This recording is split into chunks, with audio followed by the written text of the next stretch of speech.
आपका आपके अपने यूट्यूब चैनल ओनीस तिवारी 7473 में। साथियों, जैसा कि पिछला वीडियो किया गया तो उसमें से आप बहुत सारे लोगों ने अपने जो है मूल्यवान कमेंट दिए थे कि वॉइस क्लियर नहीं आ रही थी। तो इस बार मेरे द्वारा कोशिश है कि आप तक वॉइस भी अच्छे से पहुंचे और वो बातें भी आप तक पहुंचे जो आप तक पहुंचाए जाने का मेरा प्रयास होता है। आज मैं आप लोगों को एक कविता सुनाऊंगा जो कैलाश गौतम जी द्वारा लिखी गई है और उसका शीर्षक है कचहरी। कहीं ना कहीं एक कल्पना है, एक पिता हैं जिनका लाइफ पूरा जीवन संघर्ष ही जो है वो कचहरी के इर्द गिर्द घूमता रहता है। तो जीवन के अंतिम क्षण में, जैसा कि हर पिता चाहता है कि वो अपने जीवन का जितना अनुभव है और जो सीख है वो जीवन के अंतिम क्षणों में अपने पुत्र को दे के जाए, ताकि उनकी आने वाली पीढ़ियां जो हैं वो अच्छे से रहें, सुरक्षित रहें। तो इसी क्रम में होता आगे जो होता है वो मैं कविता के माध्यम से आप तक पहुंचाऊंगा और मुझे पूरा उम्मीद है कि वो आपको पसंद आएगा और कहीं ना कहीं एक कटु सत्य भी उसमें छिपा हुआ है।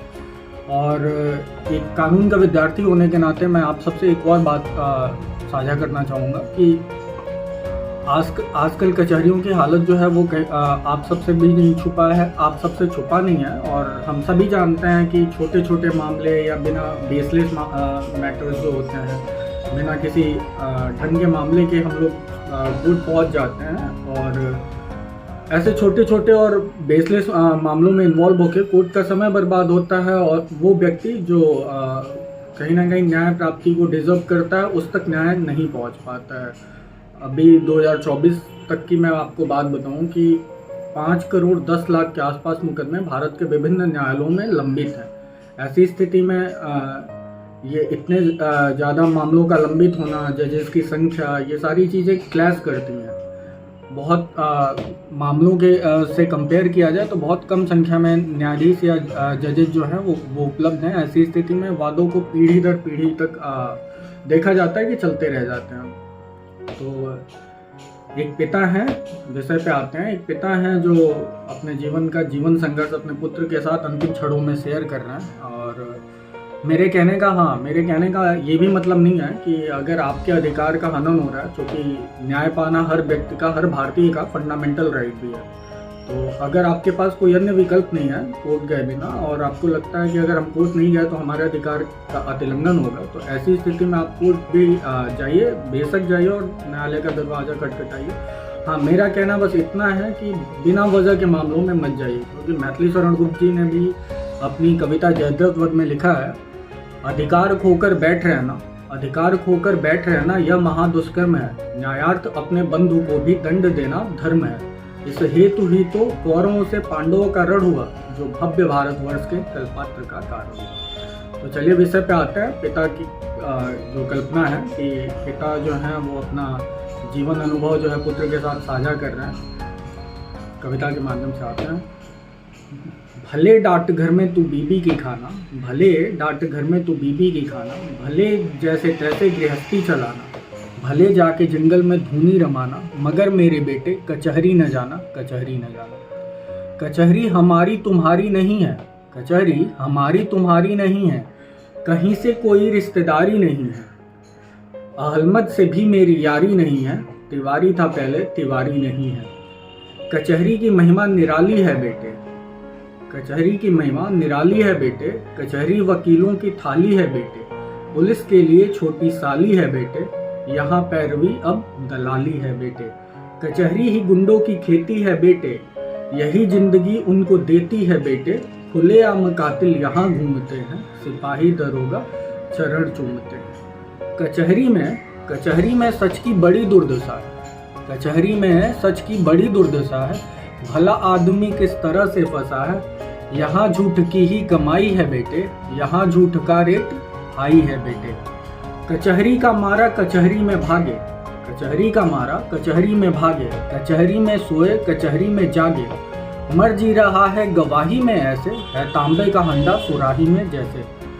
लगाते बुझाते सिखाते मिलेंगे, लगाते बुझाते सिखाते मिलेंगे, हथेली पे सरसों उगाते मिलेंगे, लगाते बुझाते सिखाते मिलेंगे, हथेली पे सरसों उगाते मिलेंगे, कचहरी तो बेवा का तन देखता है, कहाँ से खुलेगा बटन देखता है। कचहरी शरीफों की खातिर नहीं है, कचहरी शरीफों की खातिर नहीं है, उसी की कसम लो जो हाजिर नहीं है बासी मुँह घर से बुलाती कचहरी, बुला कर के दिन भर रुलाती कचहरी। मुकदमे का फाइल दबाती कचहरी, हमेशा नए गुल खिलाती कचहरी।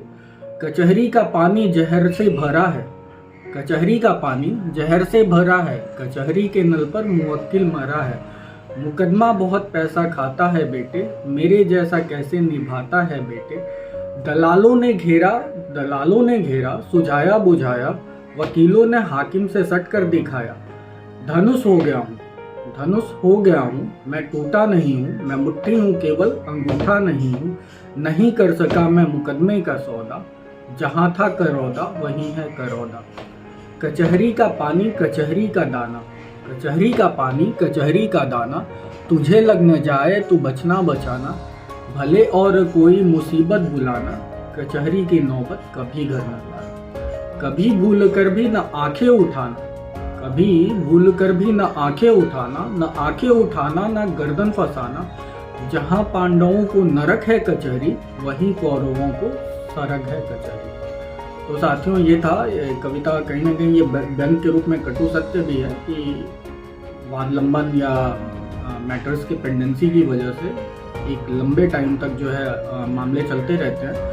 और एक स्थिति ये भी है कि कहीं ना कहीं हम हर छोटी लड़ाई को अपने ईगो से इतना ज़्यादा जोड़ लेते हैं कि आप देखेंगे सामान्यतः आपके आसपास भी, मुझे भी इस क्षेत्र में कार्य करके बहुत सारे ऐसे मैटर्स दिखते हैं जहाँ प्रॉपर्टी की वैल्यू, दो लोग जिस प्रॉपर्टी को लेकर लड़ रहे होते हैं और पीढ़ियों तक वो मुकदमा चल रहा है, उसकी वैल्यू इतनी भी नहीं होती है कि उसके लिए इतने लंबे समय तक जो है मामले को लड़ा जाए कोर्ट में। लेकिन ईगो इश्यूज भी कह सकते हैं और सामान्य भाषा में जो कहते हैं नाक की लड़ाई, तो ऐसी स्थिति के लिए हम लोग लंबे टाइम तक पीछे नहीं हटते। और बहुत धनपशु लोगों की बात छोड़ दी जाए तो जो सामान्य बैकग्राउंड के लोग हैं, जो बहुत नॉर्मल बैकग्राउंड से हैं, ऐसे मुकदमों को लड़ने के चक्कर में वो कहीं ना कहीं अपने आने वाली पीढ़ियों का जीवन भी बर्बाद कर लेते हैं। तो अगर न्याय प्राप्ति करना है और कोई अन्य विकल्प नहीं है तो बेशक कोर्ट जाइए, लेकिन अनावश्यक मामलों में कोर्ट नहीं जाना चाहिए। धन्यवाद साथियों, यही था मेरा आज का प्रस्तुति आप लोगों के समक्ष। और कोशिश करूंगा कि आगे और अच्छे वीडियोज़ और अच्छे कंटेंट आप सब तक पहुंचाया जाए। और शेयर करिए, लाइक करिए, सब्सक्राइब करिए, ताकि मोटिवेशन या प्रेरणा मिल सके कि आप लोगों के लिए और अच्छे कंटेंट मैं ला सकूं। बहुत बहुत धन्यवाद।